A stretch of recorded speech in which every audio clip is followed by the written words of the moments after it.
अब हम लोग इस एयर रेफ्रिजरेशन साइकिल, ये टॉपिक है हमारा एयर रेफ्रिजरेशन साइकिल, ठीक है, यही या जीआरसी है ना। गैस रेफ्रिजरेशन साइकिल में एयर यूज करते हैं तो एयर रेफ्रिजरेशन साइकिल हो गया। अब हम क्या करते हैं कि ये जो चार प्रोसेस है, और इसमें हम देख रहे हैं कि इन चारों प्रोसेस को परफॉर्म होने के बाद हमें क्या मिलता है, रेफ्रिजरेटिंग इफेक्ट मिलता है। तो यहाँ से हमको रेफ्रिजरेशन मतलब हो रहा है, रेफ्रिजरेटिंग इफेक्ट मिल रही है, तो रेफ्रिजरेशन हो रहा है। तो हम यहाँ पर पूरे साइकिल का सीओपी निकालेंगे, है ना। तो फिर यहाँ पर क्या है, ये ओपन ओपन सिस्टम है। ओपन सिस्टम में क्या होती है, मास और एनर्जी दोनों का फ्लो होता है। तो जितना भी चारों डिवाइस है, चाहे कंप्रेसर हो या कूलर हो, एक्सपेंडर हो या रेफ्रिजरेटर हो, चारों डिवाइस के अंदर से हमारा एयर जो है वो सर्कुलेट कर रहा है। एयर का मास भी है ना, और उसके पास एनर्जी का भी ट्रांसफर हो रहा है। तो ये एक तरह का क्या है, ओपन सिस्टम है। तो ओपन सिस्टम में और बाकी चीज तो हम बाहरी इफेक्ट इस पर नेग्लिजिबल है इसका। अब एक्सटर्नल इफेक्ट नेग्लिजिबल है। तो जहां पर जो भी इसमें प्रोसेस होगा वो ओनली उसकी इंथैल्पी चेंज के बराबर होगा। ऐसा हम वेपर कंप्रेशन साइकिल में भी हम निकाले हुए हैं। वेपर कंप्रेशन साइकिल में जहां पर हर हर डिवाइस के लिए हम स्टेडी फ्लो एनर्जी इक्वेशन लगाते थे, और फाइनली हम देखते थे कि जो उसमें प्रोसेस हो रहा है उसमें सिर्फ उसकी इंथैल्पी चेंज ही उस प्रोसेस को परफॉर्म कर रहा है। तो इसका मतलब यहाँ पर भी हम सेम चीज यूज कर लेते हैं। यहाँ पर वैसे आप हर हर डिवाइस के लिए, हर प्रोसेस के लिए एसटीडी फ्लो एनर्जी इक्वेशन लगा सकते हैं। तो फाइनली आपको उतना ही आएगा। यहाँ पर कंप्रेसर वर्क का जो मान आएगा वो इसका इंथाल्पी चेंज यानी H2 माइनस H1 जो होगा, इंथाल्पी चेंज, वो हमारा कंप्रेसर वर्क के बराबर होगा। टरबाइन अगर हमको क्यू आर हीट रिजेक्शन निकालना है, यहाँ पर हीट रिजेक्शन है, तो ये हो जाएगा H2 माइनस H3। यहाँ पर enthalpy change H2 enthalpy 2 point पे है और 3 पे H3 है। तो जितना घट गया इंथाल्पी उतना ही अमाउंट ऑफ हीट क्या हुआ, रिजेक्ट हुआ। टरबाइन वर्क जो हमको मिलेगा वो हमको कितना मिलेगा, तो H3 माइनस H4, चूंकि एक्सपेंशन होता है यहाँ पर, तो H3 ग्रेटर है, H4 का वैल्यू लोअर है। तो H3 minus H4 turbine work हो गया। और एब्जॉर्प्शन यानी कि यहाँ से हमको रेफ्रिजरेटिंग इफेक्ट बोले, ठीक है। एब्जॉर्प्शन यानी हीट सप्लाई या रेफ्रिजरेटिंग इफेक्ट जो है, ये हीट को एब्जॉर्ब कर रहा है तो इंथाल्पी बढ़ेगा। तो H1 ग्रेटर होगा, H4 जो है लोअर होगा। तो H1 माइनस H4 का जो डिफरेंस होगा, इंथैल्पी का डिफरेंस, वही हमारा रेफ्रिजरेटिंग इफेक्ट होगा, है ना। तो सीओपी जो हो जाएगा यहाँ पर, गैस रेफ्रिजरेशन साइकिल का जो सीओपी होगा वो हमारा हो जाएगा, क्या होता है, ये होता है refrigerating effect bye network network input. Network input जितना हम टोटल वर्क इनपुट कर रहे हैं, यहाँ पर हमको रेफ्रिजरेटिंग इफेक्ट तो जो 1 से 4 प्रोसेस में मिल रहा है। और नेटवर्क इनपुट यहाँ पर क्या हो जाएगा, तो देखिए कंप्रेसर वर्क जो हम डिवाइस में सप्लाई कर रहे हैं, और टरबाइन वर्क जो हमको डिवाइस से मिल रहा है, तो WC और माइनस WT, यानी कि कंप्रेसर वर्क में टरबाइन वर्क को हम माइनस कर देंगे, उतना ही हमारा क्या होगा, ये नेटवर्क होगा। यानी नेटवर्क क्या होगा, compressor work minus turbine work को ही हम लोग यहाँ क्या कहेंगे, नेटवर्क इनपुट। तो ये हो गया, है ना।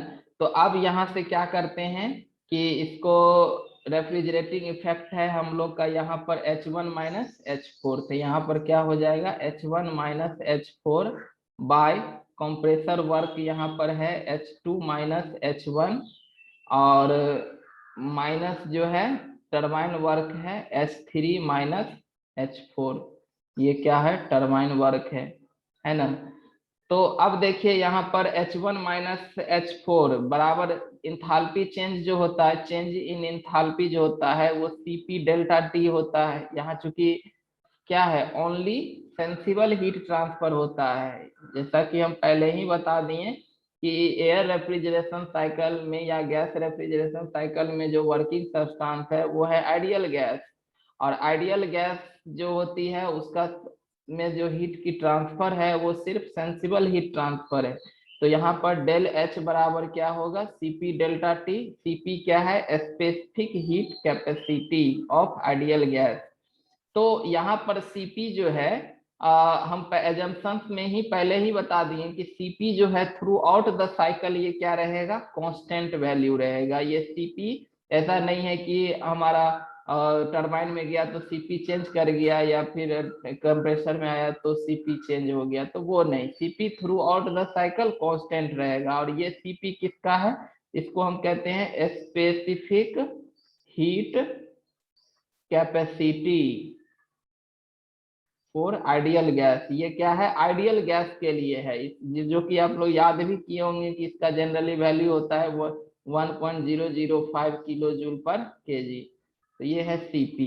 तो यहाँ पर H1 माइनस H4 जो हो जाएगा ये हो जाएगा CP T1 minus T4, change in temperature हो गया, बाय यहाँ पर H2 माइनस H1 जो हो जाएगा वो सीपी T2 माइनस T1 हो जाएगा, minus CP T3 minus T4 यहाँ पर। ठीक है, तो सीपी देखिए इस यहाँ पर नीचे में कॉमन लेके हम कैंसिल कर देंगे, तो यहाँ पर सीओपी जो आ जाएगा जीआरसी का वो आ जाएगा T1 minus T4 bye T2 minus T1, है ना। और यहाँ पर ब्रैकेट को तोड़ेंगे तो ये हो जाएगा माइनस T3 और यहाँ माइनस माइनस प्लस हो जाएगा T4। ये चीज आ गया हमको, है ना। इसको हम लोग आगे और सिंपलीफाई करते हैं, तो इसको सिंपलीफाई करते हैं तो सीओपी जो हो जाएगा जीआरसी का ये हो जाएगा T1 माइनस T4, तो वैसे ही रह जाएगा, है ना।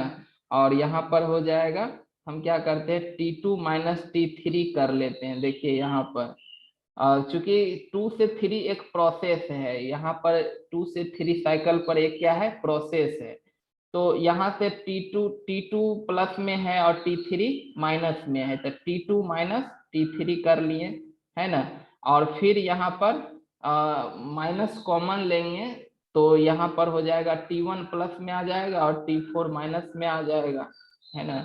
यहाँ पर देखिए कि यहाँ पर अभी T1 जो है माइनस में है और T4 प्लस में, हम यहाँ पर माइनस कॉमन ले लिए तो माइनस T1 और माइनस T4, इसको तोड़ेंगे तो फिर वही आ जाएगा माइनस T1 और माइनस माइनस प्लस T4 आ जाएगा। तो ये चीज आ गया है ना। हम लोग यहाँ पर क्या करते हैं कि बराबर हो जाएगा T1 माइनस T4, तो ये ऊपर में वैसे ही रहेगा। नीचे हम लोग क्या करते हैं T1 माइनस T4 को T1 माइनस T4 को यहाँ से कॉमन ले लेते हैं। T1 माइनस T4 को हम क्या करते हैं कॉमन ले लेते हैं, तो यहाँ पर क्या हो जाएगा, ये हो जाएगा T2 माइनस T3, यहाँ पर बाई में आ जाएगा T1 माइनस T4, यहाँ पर माइनस में 1 हो जाएगा। ठीक है, कोई फर्क नहीं पड़ेगा, यहाँ पर तोड़ेंगे तो फिर वही आ जाएगा, ये दोनों क्या हो गया, कैंसिल हो गया। तो यहाँ पर फिर सिंप्लीफाई होके ये क्या आ गया, 1 by T2 minus T3 by T1 minus T4 minus 1, ये आ गया। ठीक है, अब यहाँ पर हम लोग क्या करते हैं कि देखिए दो प्रेशर लिमिट है, यहाँ पर क्या है, दो प्रेशर लिमिट है। एक प्रेशर लिमिट हम लोग यहाँ पर 1 से 4 प्रोसेस जो है यहाँ पर कांस्टेंट प्रेशर है, इसको P1 मान लेते हैं, P1 और P4 दोनों बराबर है। सिमिलरली जो है दूसरा प्रेशर लिमिट जो है ये P2 है, यानी P2 और P3 क्या है, दोनों ही बराबर है ना। मतलब हो गया कि कंप्रेसर जो है P1 से प्रेशर बढ़ा के P2 कर दे रहा है और टरबाइन जो है P2 प्रेशर को घटा के फिर वापस P1 कर रहा है। तो ये पूरा साइकिल जो है दो प्रेशर लिमिट के बीच में काम कर रहा है, P1 और P2 के बीच में ये साइकिल काम कर रहा है। तो अगर हम लोग मान लेते हैं कि आरपी कोई एक प्रेशर रेशियो है, अगर हम लोग यहाँ पर मान लेते हैं कि आरपी जो है यहाँ पर क्या है, प्रेशर रेशियो है, ये क्या है, प्रेशर रेशियो है। प्रेशर रेशियो कहने का मतलब ये P2/P1 को अगर हम लोग क्या करते हैं, RP से डिनोट करते हैं P2/P1 को। तो देखिए यहाँ पर अगर हम लोग यहाँ जाएं तो 1 से 2 प्रोसेस क्या है, आइसेंट्रोपिक प्रोसेस है। ये 1 से 2 क्या है, आइसेंट्रोपिक यानी रिवर्जिबल एडियाबेटिक है। तो यहाँ पर रिलेशन जो आ जाएगा, यहाँ पर हम लोग अगर T2/T1 निकालें तो T2/T1 हो जाएगा P2/P1 के पावर गामा -1/गामा, क्योंकि ये एक आइडियाबेटिक प्रोसेस है ना, इसीलिए T2/T1 का रिलेशन P2/P1 के साथ होता है गामा -1/गामा, है ना। ये बराबर हो जाएगा RP के पावर गामा -1/गामा। P2/P1 को ही RP कहते हैं। सिमिलरली 3 से 4 प्रोसेस भी क्या है, हमारा आइसेंट्रोपिक प्रोसेस है 3 से 4। तो T3/T4 जो हो जाएगा ये भी तो वही P3/P4, यानी T3/T4 बराबर P3/P4 के पावर गामा -1/गामा। अब P3 P2 के बराबर है, P4 P1 के बराबर है, यानी कि ये भी हो जाएगा P2/P1 के पावर गामा -1/गामा। अब P2/P1 को ही हम लोग RP कहते हैं, ये हो जाएगा गामा -1/गामा। यानी कि यहाँ से हम देख रहे हैं क्या कि एक रिलेशन क्या आ गया कि T2/T1 जो है ये बराबर है T3/T4 के, अब बराबर है ये RP के पावर गामा -1/गामा। तो ये रिलेशन को भी हम याद रखेंगे, ये भी न्यूमेरिकल बनाने में हमें काम आएगा। तो T2/T1 बराबर है T3/T4 बराबर है RP के पावर गामा -1/गामा। अब हम लोग यहाँ पर आते हैं COP पे आते हैं। तो COP जो GRC का है, यहाँ पर हम निकाले हुए हैं, तो इसमें से क्या कर लेते हैं, ये तो 1 तो ऊपर में रहने देते हैं, T2 - T3 है। यहाँ पर क्या है, T2 - T3 है, तो यहाँ से T3 को कॉमन ले लेते हैं। तो T3 को कॉमन ले लेंगे तो ये हो जाएगा T2 अब बाय T3 अब -1, ये हो जाएगा। अब बाय में हो जाएगा, फिर इसमें से भी हम क्या कर लेते हैं, T4 को कॉमन ले लेते हैं, तो ये हो जाएगा T4। तो यहाँ पर हो जाएगा T1/T4 -1, ये हो गया। यहाँ पर एक -1 तो पहले से ही है, यहाँ पर -1 कर देंगे। ठीक है, देखिए यहाँ पर इसको सिंप्लीफाई करेंगे। T2/T1 बराबर T3/T4 है, तो T3 को इधर ले जाएंगे, T1 को इधर ले जाएंगे, तो यहाँ पर क्या हो जाएगा, T2/T3 बराबर होगा T1/T4। मतलब इस दोनों को हम यहाँ से क्या कर दिए, रिप्लेस कर दिए। यहाँ पर जो T1 है और T3 है, T3 को इधर ले आया, T1 को उधर लेके चला गया, दोनों बराबर हो गया। यानी T2/T3 बराबर है, देखिए तो यहाँ पर T2/T3 है और T1/T4 ये दोनों ही बराबर है, तो ये पूरा का पूरा टर्म क्या होगा, कैंसिल हो जाएगा। यानी कि COP जो हमको GRC का वो आ गया, वो कितना आ गया, ये आ गया 1/T3/T4 -1, ये आ गया, है ना। एक रिलेशन तो आपको ये आ गया टेम्परेचर के रूप में। इसको हम लोग अगर प्रेशर के रूप में अगर चेंज करें तो T3/T4 जो है यहाँ पर बराबर है RP के पावर गामा -1/गामा। यानी कि COP जो यहाँ GRC का आ गया वो आ गया 1/T3/4 RP के पावर जो है गामा -1/गामा, और यहाँ -1 यहाँ पर हो जाएगा -1। ये इस तरह से हमको क्या आ गया, COP आ गया किसका, GRC का क्या आ गया, 1/RP के पावर गामा -1/गामा।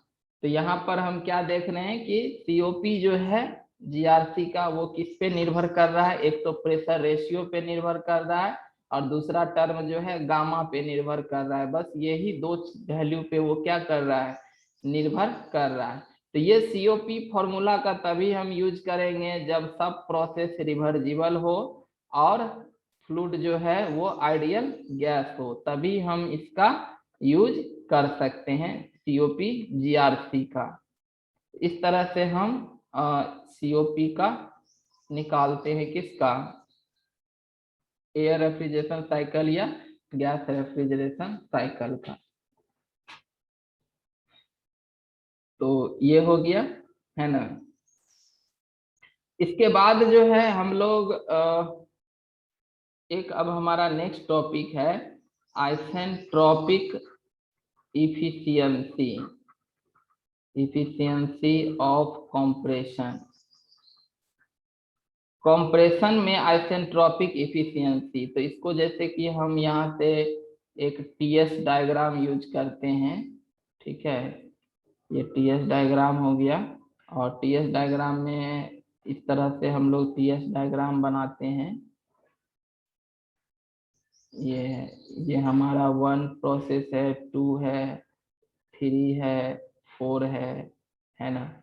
आइसेंट्रोपिक इफिशियंसी का मतलब ये होता है, ये हम किसका निकाल रहे हैं, कंप्रेसर का निकाल रहे हैं। आइसेंट्रोपिक इफिशियंसी जो कंप्रेशन का होता है, ये हमारा बराबर होता है isentropic work, isentropic work by actual work. देखिए कभी कभी न्यूमेरिकल में ये चीज दे देता है टर्म, तो इसीलिए इसको जानना जरूरी है कि अगर कंप्रेसर सब कुछ आइडियल है, मतलब कंप्रेसर में फ्रिक्शन लॉस सबसे मिनिमम है, नहीं है ना, कंप्रेसर एकदम आइडियल साइकिल है, तो वो क्या करेगा, वो सबसे कम अमाउंट ऑफ वर्क लेगा, क्योंकि हम तो उसको हीट वर्क देते हैं, कंप्रेसर को वर्क देते हैं। तो सब चीज अगर अच्छा कंप्रेसर है, सब चीज आइडियल है, तो वो सबसे मिनिमम अमाउंट ऑफ वर्क लेगा। लेकिन वही कंप्रेसर मान लीजिए पुराना है, उसमें मूविंग पार्ट के बीच में फ्रिक्शन है ना, तो उसका तब जो उस समय जो वर्क लेगा वो ज्यादा वर्क लेगा, है ना। ये वर्क लेने वाला डिवाइस है, इसीलिए इसमें जो एक्चुअल वर्क होगा उसका आइसेंट्रोपिक वर्क से ग्रेटर होगा। यानी कि वर्क जो एक्चुअल होता है कंप्रेसर में या ऑन द सिस्टम पर, जो भी ऑन द सिस्टम वाला डिवाइस है, उसमें एक्चुअल वर्क जो आएगा वो आपको आइसेंट्रोपिक वर्क से हमेशा ज्यादा आएगा। क्योंकि आइसेंट्रोपिक वर्क हो गया कि वो डिवाइस अगर आइडियल है, मतलब सब चीज उसमें एकदम परफेक्ट है, तो वो सबसे कम अमाउंट ऑफ वर्क लेगा। और नहीं, अगर उसमें कोई चीज पार्ट खराब है, फ्रिक्शन है, हीट हीट जनरेशन हो रहा है, तो फिर वो क्या लेगा, उसका अमाउंट ऑफ वर्क जो वो एक्चुअली लेगा वो ज्यादा लेगा। तो एक्चुअल वर्क ज्यादा होता है आइसेंट्रोपिक से, इसीलिए आइसेंट्रोपिक इफिशियंसी जो कोई भी ऑन द सिस्टम हो, तो वो बराबर होता है isentropic work by actual work. और ये 1 से 2 प्रोसेस तो आइसेंट्रोपिक वर्क हुआ, और एक्चुअल वर्क क्या होगा, इसमें इंक्रीज कर जाएगा। इसी को हम लोग और लाइन अगर आगे ड्रॉ कर दे, तो ये एक्चुअल वर्क 2 से 2 डैश हो गया। तो यहाँ पर एक्चुअल वर्क जो हो जाएगा, एक्चुअल वर्क ये H2 डैश माइनस H1 हो जाएगा। और आइसेंट्रोपिक वर्क जो हो जाएगा, आइसेंट्रोपिक वर्क है ना, ये हो जाएगा H2 माइनस H1। ये 1 से 2 आइसेंट्रोपिक प्रोसेस है, यानी इंट्रोपी कांस्टेंट है। और 1 से 2 डैश ये एक्चुअल वर्क हो गया, क्योंकि इसमें कुछ डिफेक्ट के कारण जो है वर्क ज्यादा लग जाता है ना। तो इसीलिए अगर आइसेंट्रोपिक इफिशियंसी निकालना हो कंप्रेसर का, है ना, तो ये बराबर हो जाएगा क्या, H2 माइनस H1 आइसेंट्रोपिक है, और एक्चुअल है H2 डैश माइनस H1, ठीक है। तो स्वाभाविक है कि यहाँ पर अगर हम इसकी टेम्परेचर में तोड़ेंगे, तो ये हो जाएगा T2 minus T1 by T2 dash minus T1। CP तो कट ही जाएगा, है ना। और यहाँ पर जो हम रूल यूज करेंगे, T2 बाई T1 जो हो जाएगा वो हमारा P2 बाई P1 के बराबर होगा। क्योंकि हम ये जो फॉर्मूला रिलेशन जो हम निकालते हैं, वो एक तो रिवर्जिबल प्रोसेस के लिए निकालते हैं, और दूसरा चीज है कि ये आइडियाबैटिक के लिए है। तो आइडियाबैटिक के लिए 1 से 2 प्रोसेस ही आइडियाबैटिक है, इसीलिए रिलेशन हम T2 बाई T1 बराबर P2 बाई P1 के power gamma minus 1 by gamma लेंगे। ये नहीं कि T2 डैश बराबर T1 का मान ये लेंगे, नहीं लेंगे, गलत हो जाएगा। ये 1 से 2 प्रोसेस के लिए ही ये फॉर्मूला यूज करेंगे, ठीक है। तो ये हो गया हमारा कंप्रेशन में आइसेंट्रोपिक इफिशियंसी, है ना। अब वही अगर हम बात करें कि एक्सपेंशन में चलते हैं, आइसेंट्रोपिक इफिशियंसी ऑफ एक्सपेंशन,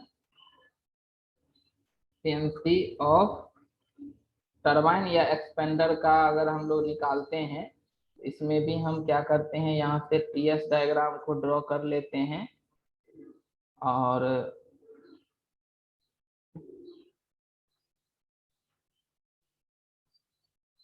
1 से 2 3 4 है ना, ये हो गया है ना। तो अब देखिए 3 से 4 हमारा टरबाइन का प्रोसेस है, तो इसमें आइसेंट्रोपिक जो इसका जो इफिशियंसी होगा, आइसेंट्रोपिक इसका टरबाइन का, वो बराबर होगा इसमें एक्चुअल वर्क अब बाय आइसेंट्रोपिक वर्क, इसमें उल्टा हो जाएगा आइसेंट्रोपिक वर्क। देखिए क्योंकि टरबाइन वर्क देने वाला डिवाइस है, तो अगर टरबाइन सब कुछ में परफेक्ट है तो हमको मैक्सिमम अमाउंट ऑफ वर्क देगा, नहीं अगर टरबाइन में गड़बड़ी है, उसका मूविंग पार्ट ठीक से नहीं घूम रहा है, फ्रिक्शन है, हीट है, तो वो जितना वर्क देना चाहिए था उससे हमको कम ही वर्क वो क्या करेगा, देगा। तो ऐसे केस में जो एक्चुअल वर्क होता है जो हमें टरबाइन से मिलता है वो आइडियल वर्क से कम होता है। तो आइसेंट्रोपिक एक आइडियल वर्क ही हुआ, तो आइडियल वर्क से एक्चुअल वर्क इसमें हमको कम मिलता है, क्योंकि टरबाइन का कुछ पार्ट खराब है, अगर मान लीजिए बहुत दिन हो गया है, घिस गया है उस कारण से। ठीक है, तो यहाँ पर जो 3 से 4 प्रोसेस है वो डेविएट हो करके इस तरह से यहाँ पर 4 डैश पे आ जाएगा, है ना। तो यहाँ पर जो एक्चुअल वर्क होगा, एक्चुअल वर्क वो हमको H3 माइनस H4 डैश मिलेगा, जबकि आइसेंट्रोपिक वर्क जो है ये हमको क्या मिलेगा, H3 माइनस H4 मिलेगा। तो आइसेंट्रोपिक इफिशियंसी अगर हमको निकालना होगा किसका, टरबाइन का, तो ये बराबर हो जाएगा एक्चुअल वर्क, तो एक्चुअल वर्क मतलब H3 minus H4 dash by isentropic work यानी H3 माइनस H4। इसको टेम्परेचर में चेंज करेंगे तो T3 minus T4 dash by T3 minus T4। ठीक है, तो यहाँ भी हम अगर रिलेशन यूज करते हैं तो ये T3 बाय T4 बराबर हो जाएगा P2 बाय P1 के power gamma minus 1 by gamma, ये चीज होता है। तो ये दो बेसिक चीज हम बता दिए, आइसेंट्रोपिक इफिशियंसी कंप्रेसर का और टरबाइन का, है ना।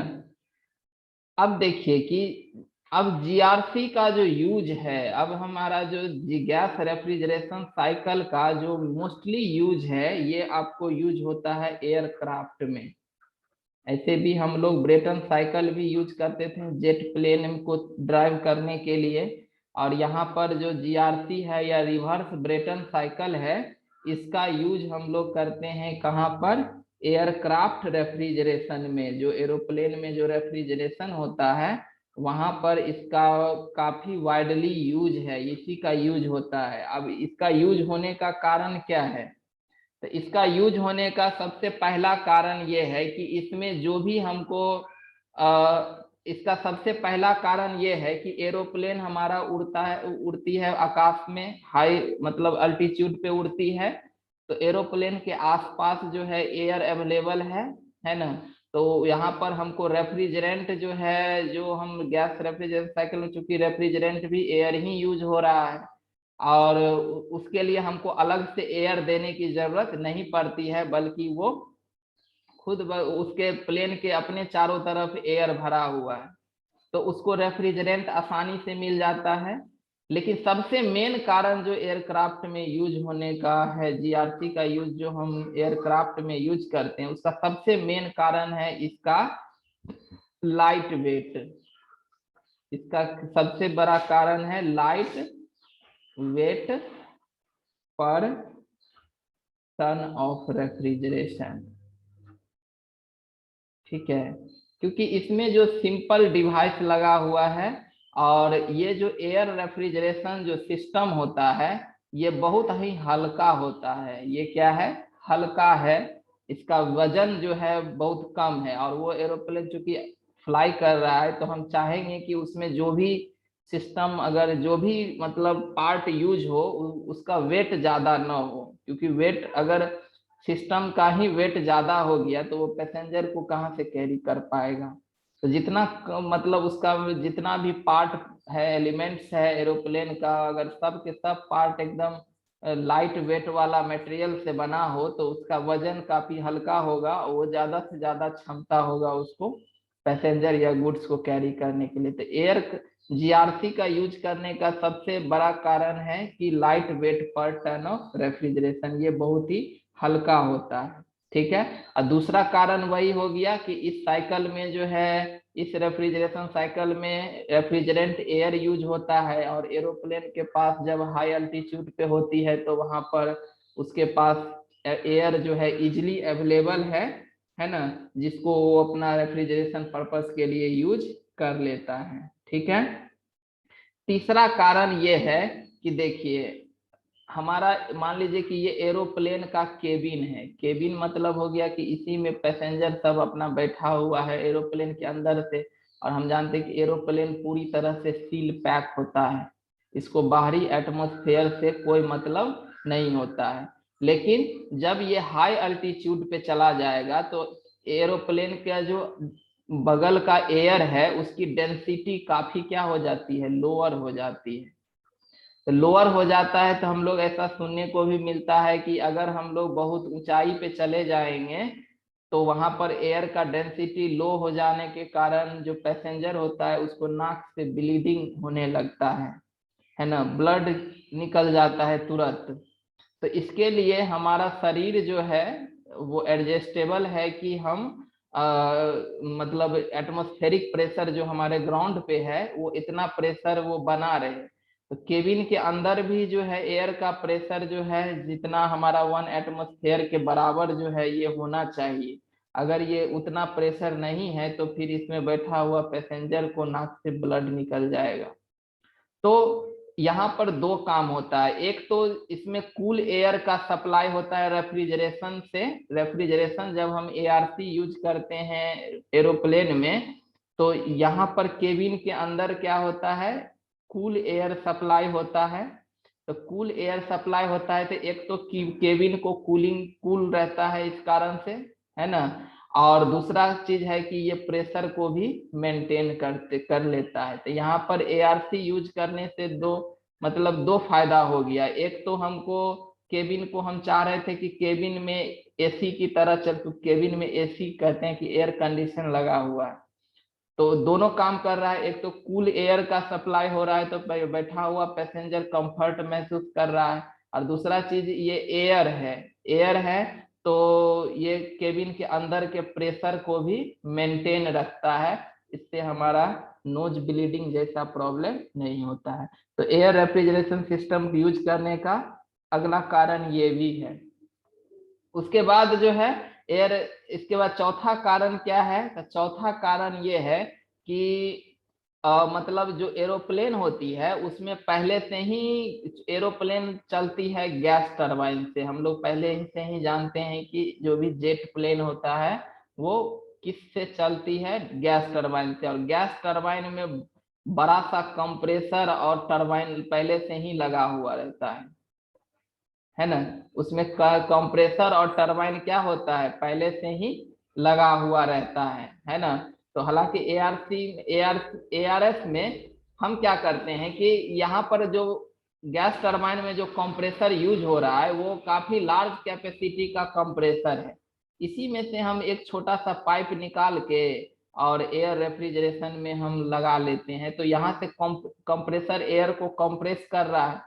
तो हाई अमाउंट ऑफ एयर को कंप्रेस कर रहा है तो इसका जो मैक्सिमम अमाउंट है वो तो गैस टरबाइन को चलाने के लिए सप्लाई हो रहा है। उसी में से एक छोटा सा पाइप हम निकाल के और एयर रेफ्रिजरेशन में लगा लेते हैं, तो एयर रेफ्रिजरेशन को भी क्या मिल जाता है, कंप्रेस्ड एयर मिल जाता है। तो हमको एयर रेफ्रिजरेशन के लिए अलग से कंप्रेसर को इंस्टॉल करने की जरूरत नहीं होती है, बल्कि जेट में जो है तो जेट प्लेन में पहले से ही कंप्रेसर लगा ही रहता है उसको ड्राइव करने के लिए। तो उसी में से हम छोटा सा ओपनिंग से हम क्या करते हैं कि कंप्रेस एयर को ले लेते हैं और उस कंप्रेस एयर से हम रेफ्रिजरेशन साइकिल को ऑपरेट कर लेते हैं। तो इससे अलग से कंप्रेसर नहीं लगाना पड़ा इसमें, तो इससे इसका कॉस्ट भी कम हुआ और प्लस में वेट भी कम हुआ, है ना। तो ये कारण है। तो ये सब, इन सब कारणों के कारण जो है एयर रेफ्रिजरेशन सिस्टम का या गैस रेफ्रिजरेशन सिस्टम का यूज, वाइडली यूज जो है एयरक्राफ्ट रेफ्रिजरेशन के लिए किया जाता है। तो ये था हमारा ओवरऑल एयर रेफ्रिजरेशन सिस्टम, है ना, के बारे में।